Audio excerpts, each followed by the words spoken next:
এই মরিচ গাছটা বয়স 3 বছর, 3 বছরেরও বেশি। দেখেন এটার গোড়া, এইটা এইটা হয়েছে কি ওই ক্যারেটের ভিতর দিয়ে ফাঁকি দিয়ে হয়েছিল, তো আমি টান দিয়ে উপরে বেঁধে দিয়েছিলাম, তারপর থেকে এই বাঁশটার সাথে বেশি বেঁধে দিয়েছিলাম। তো এইটা এত পরিমাণ একদম এরকম ঝুফালো ছিল, প্রচুর পরিমাণে মরিচ। এভাবে মরিচ উঠাইতে 2-3 দিন, এই গাছের মরিচ একদিন এসে উঠানো যেত না। সাথে আমি এই ড্রাগন দিয়েছিলাম, তো ড্রাগন দেওয়ার পরে এই যে মরিচ দেখছেন, আবার দেখাই। তো আপনার এই মরিচ হাত দিয়ে উঠানো কঠিন হয়ে যায়। তারপরে আপনার এখন সবচেয়ে দুঃখের কথা, এই গাছটা সম্ভবত মরে যাবে। এই যে অনেক, এই বৃষ্টিতে অনেক মরিচ গাছ মরেছে, দেখেন অনেক মরিচ গাছ মরে গেছে। যে এইভাবে এটা আছে, এটার মরিচগুলো আজকে তুলে নিব। এই যে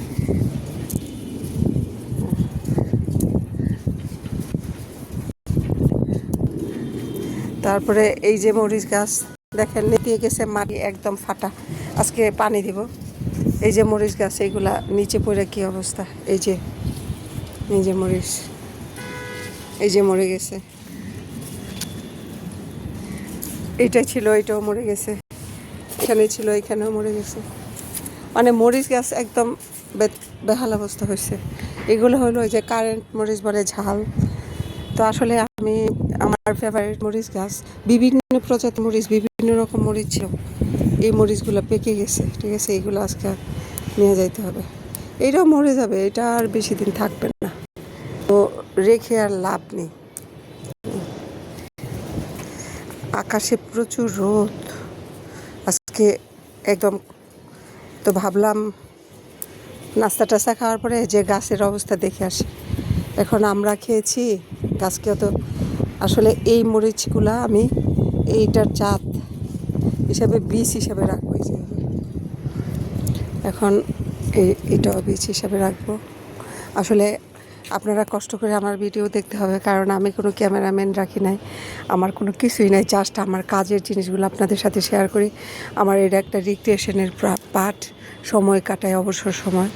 এখানে আমি আমার নিজের মতো করে হাতে ধরে ভিডিও করে আবার আমি এমনি ছেড়ে দিই। কোনো ভয়েস, কোনো মানে আদার্স কোনো কিছু করি না।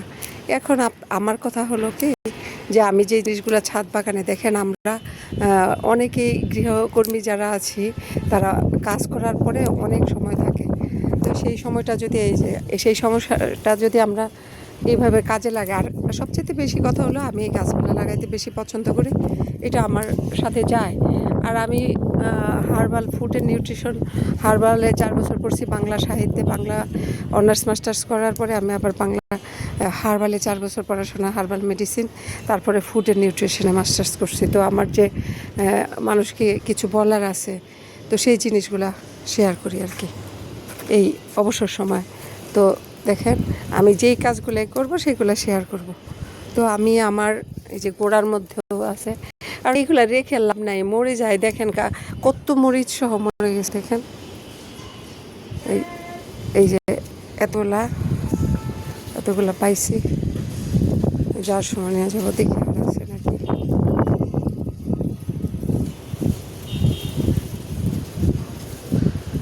এই গাছটা আমি কি করি, মরিচ যখন শেষ হয়ে যায়, মরিচ শেষ হয়ে গেলে পরে আমি গাছ এই যে এইভাবে একদম এইভাবে গুল করে নিচে থেকে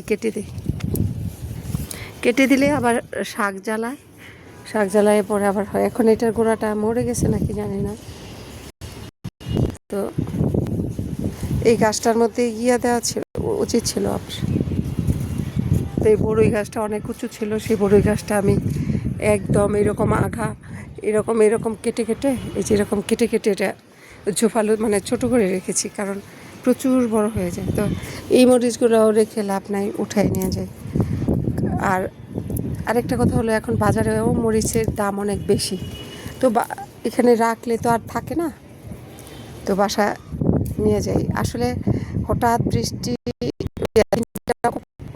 ছিল, আবার এখন একটু মেঘলা হয়ে গেছে। বৃষ্টি হলে গাছের জন্য ভালো ছিল। তো এই মরিচগুলো নিয়ে যাই। আর একটা জিনিস হলো যে গাছ থেকে যখন এই ফল তোলা হবে তখন আবার নতুন ফলে হবে, নতুন ফল আসবে। আর এগুলো যদি আমি গোড়া থেকে ছিঁড়তে পারতাম আর ভালো হতো। তো এটা সাফা করে দিলাম। আজকে বেসিক্যালি আমি মরিচ উঠানোর জন্য আসছি, কারণ বাসায় মরিচ নাই। দেখেন কি অবস্থা, একদম। এখানে ড্রাগন গাছটা দেওয়ার জন্য, এই যে ড্রাগন, একদম চারদিকে কাটা আর কাটা, দেখেন কাটা। এই যে কাপড়ের মধ্যে, এই যে কাপড়ের মধ্যে লাগে। তো বেশি হাত চিকন চিকন কাটা, চিকন চিকন কাটা, তো এই যে একদম ডাল সহ চলে আসে, একটু টান দিলে। এই মরিচটা এত ঝাল, মানে কি বলবো, এটা খুব সতর্কভাবে তুলতে হয়। আর যেগুলো লাল দেখতেছেন এগুলো আমি বীজের জন্য রেখে দেব। তো আসলে অনেক টাইম লাগে, ছোট ছোট মরিচ এগুলো উঠানো অনেক টাইম। আমি এখন পানি দিয়ে চলে যাব, যে যা পারছি তা নিলাম। তারপরে আবার আসরের সময় যখন কাজ থাকবে না, আর হলো আপনার দিনটাও থাকবে, শান্ত থাকবে, সেই সময় এসে বাকি মরিচগুলা হারভেস্ট করব। আর মরিচ উঠাইতেই হবে, গাছের অবস্থা ভালো না। মরিচ গাছ আর লতা জাতীয় গাছ বৃষ্টির মধ্যে হয় না। এটারও বীজ লাগবে, এটারও করে নিয়ে যাব।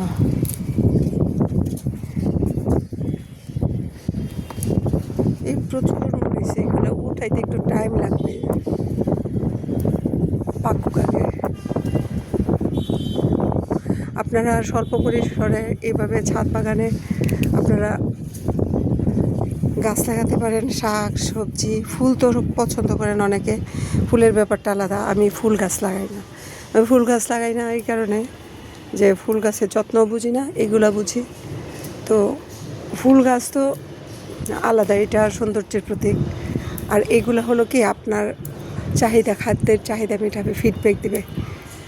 আপনার এই যে শীতকাল আসতেছে, শীতকালে নানা রকম সবজি লাগাইলে আপনার ঘরে, আপনার পরিবারের খাদ্যের চাহিদা মিটিয়ে অন্যান্য মানুষকে আপনি দিতে পারবেন, এরকম। তো আপনারা এইভাবে, যদি কারো অল্প একটু জায়গা থাকে, বাড়ির উঠান, ছাদ বাগান, বাড়ির আঙিনার আশেপাশে যদি এরকম থাকে, আপনারা এইভাবে করতে পারেন। মরিচ, তারপরে বিভিন্ন রকম এগুলো নিয়ে,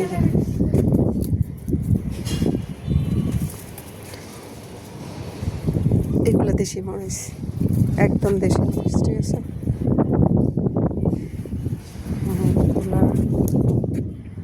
আর এই মরিচটা কী জাত এটা আমি চিনি না। এই মরিচটা একদম ছোট হয়, এইটাও মরে গেছে। এই যে এইরকম ছোট ছোট মরিচ, একদম ছোট ছোট।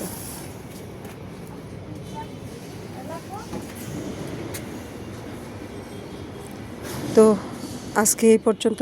আমি আপনাদের সাথে আমার ছাদ বাগানে আমি কি কাজ করি কি করি না, আমি কি সেই জিনিসগুলো আপনাদের সাথে শেয়ার করব।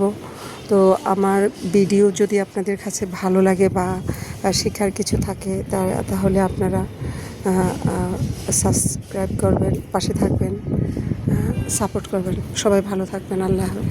আল্লাহ হাফেজ।